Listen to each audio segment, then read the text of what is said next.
ದೋನ್ಸೆ ಹೊಸಟ್ ಐತಿ. ಎಣಿಸೋಣ ಎಷ್ಟು ಗಣಿ ಆಗ್ಯದ. 5 ತಿಂಗಳು ಐತಿ ಕಬ್ಬಚ್ಚಿ, 5 ತಿಂಗಳು ಅಲ್ಲಿ ಗೊತ್ತು. ಎಣಿಸೋಣ.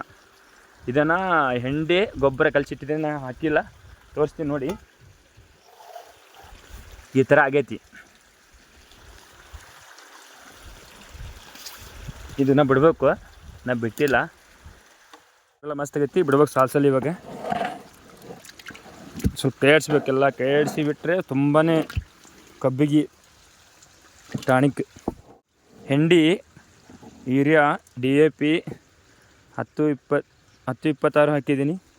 ಎಲ್ಲ ಮಾಡಿ ಒಂದು ಬ್ಯಾರಲ್ ಸಾಲು ಬಕೆಟ್ಲಿ ಹಾಕೋದು. ನೋಡೋಣ, ಇದು ಹಾಕೋ ಟೈಮಿಗೆ ನಿಮ್ಗೆ ವಿಡಿಯೋ ಮಾಡಿ ತೋರಿಸ್ತಿರ್ತೀನಿ. ಹಾಯ್ ಸ್ನೇಹಿತರೆ, 5 ತಿಂಗಳು ಕಬ್ಬು ದೋನ್ಸೆ ಹೊಸಟೆ ಆ ಥರ ಎಷ್ಟು ಗಣಿ ಆಗ್ಯದ ನೋಡೋಣ, ಅನಿಸೋಣ.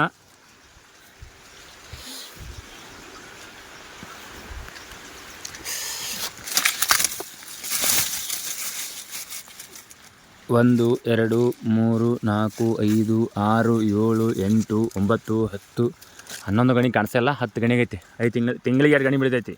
5 ತಿಂಗಳು ಕಬ್ಬು ಐತಿ, 10 ಗಣಿ ಆಗೈತಿ. 11 ಗಣಿ ಬೆಳಿತಾಯಿದೆ, ಕಾಣಿಸ್ತಾ ಇಲ್ಲ. ಖಾತ ಭಾರಿ ಫ್ಯೂರ್ ಆಗಿದೆ. ಇವಾಗ ಗೊಬ್ಬರ, ಹೆಂಡಿ ಗೊಬ್ಬರ ಇದು ನಾಳೆಲ್ಲ ನಾಡ ಬಿಡ್ಬೇಕು ಕಬ್ಬಿಗೆ ಸ್ನೇಹಿತರೆ. ತುಂಬ ನಿಂಬಲ್ಲಿ ಭೀ ಹಸುಗಳಿದ್ದರೆ ಈ ಥರ ಹೆಂಡಿ ಇದು ಬ್ಯಾರಲಲ್ಲಿ ಗೊಳೆ ಹಾಕಿ ಅದರಲ್ಲಿ ಯೂರಿಯಾ ಹಾಕಿ ಬಿಡಿ ಕಬ್ಬಿಗೆ ಕಬ್ಬು ಬರ್ತೈತಿ. ಇದು ನೋಡಿ 5 ತಿಂಗಳು 5.5 ತಿಂಗಳು ಕಬ್ಬು ಐತಿ. ಇದು ಈ ಥರ ಬಂದೈತಿ. ಒಂದೇ ಸಲ ಗೋರುಂಟೆ ಗೊಬ್ಬರ ಹಾಕಿನಿ. ಈಗ 4 ಇಲ್ಲ 5 ಬ್ಯಾರಲ್ ಹೆಂಡಿ ಬಿಟ್ಟಿದ್ದೀನಿ ನೋಡಿ, ಈ ಥರ ಬಂದೈತಿ.